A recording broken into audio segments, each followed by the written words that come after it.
नमस्कार मित्रांनो, जय शिवराय. सकाळचे वाजलेले आहेत 9 आणि आजची तारीख आहे 28 सप्टेंबर 2024.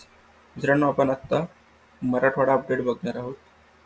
मित्रांनो, आपण बघू शकता छत्रपती संभाजीनगर, जालना, हिंगोली, परभणी, नांदेड, हिमायतनगर, देगलूर, उदगीर, बार्शी, लातूर, सोलापूर, एकंदरीत नगरपर्यंतचा आपण एकंदरीत हा पूर्ण भाग बघणार आहोत. 8:30 वाजलेले आहेत. ढगाळ वातावरण आहे अर्ध्या मराठवाड्यामध्ये, तर अर्ध्या मराठवाड्यामध्ये सध्या आकाश जो आहे हे पूर्णपणे निळसर असणार आहे. ढग नाही आहेत, काही नाही आहे. हे सकाळी 9ची गोष्ट झाली. पुढे आपण 12:30 वाजेपर्यंत बघतोय. परभणी, गेवराई, बीड, परळी या 3-4 ठिकाणी आभाळ दाट होण्याची शक्यता आहे, पण पाऊस पडेल असं वाटत नाही. दुपारी 3-3:30 वाजता छत्रपती संभाजीनगरला पाऊस पडण्याची शक्यता आहे. तुरळक ठिकाणी दौलताबाद, देवगाव अशा ठिकाणी, वैजापूर, कन्नड,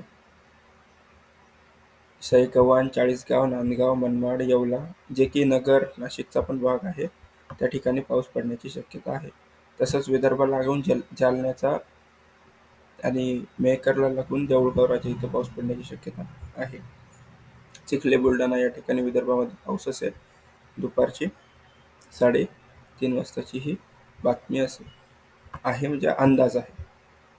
त्यानंतर आपण सायंकाळी 6 वाजता बघूया. सायंकाळी 6 वाजता मराठवाड्यामध्ये पाऊस आहे, विदर्भामध्ये पाऊस आहे, मराठवाड्यामध्ये पाऊस नाही आहे. माफ करा, विदर्भामध्ये पाऊस आहे, मराठवाड्यामध्ये पाऊस नाही आहे. सायंकाळच्या वेळेला यवतमाळ आणि नांदेड या 2 जिल्ह्यालगत असलेल्या उमरखेड, महागाव अशा ठिकाणी पाऊस होऊ शकतो. तसेच हिंगोली, वाशिम, परभणी ह्या मराठवाडा विदर्भाच्या ज्या बॉर्डर आहेत, अकोल्याला लागून, बुलढाण्याला लागून, त्या ठिकाणी पाऊस होण्याची शक्यता आहे. रात्री 10, 10:30चा बघूया. 10, 10:30 वाजता, 11 वाजता सोलापूर जिल्ह्यातल्या बार्शी तालुक्यामध्ये पेनगाव, तुळजापूर, उस्मानाबाद, वैराग या ठिकाणी पाऊस पडण्याची शक्यता आहे रात्री 10-11 वाजता. मित्रांनो, आजच्या दिवसाचं हे एकंदरीत अपडेट होतं. आज सरासरी मराठवाड्यामध्ये पाऊस नाही आहे.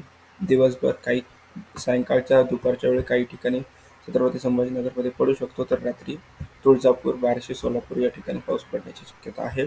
तसंच आज दिवसालगत जे विदर्भ मराठवाडा बॉर्डर आहे नांदेड जिल्ह्यातली, तिकडे पाऊस पडण्याची शक्यता आहे. धन्यवाद. जय हिंद, जय महाराष्ट्र.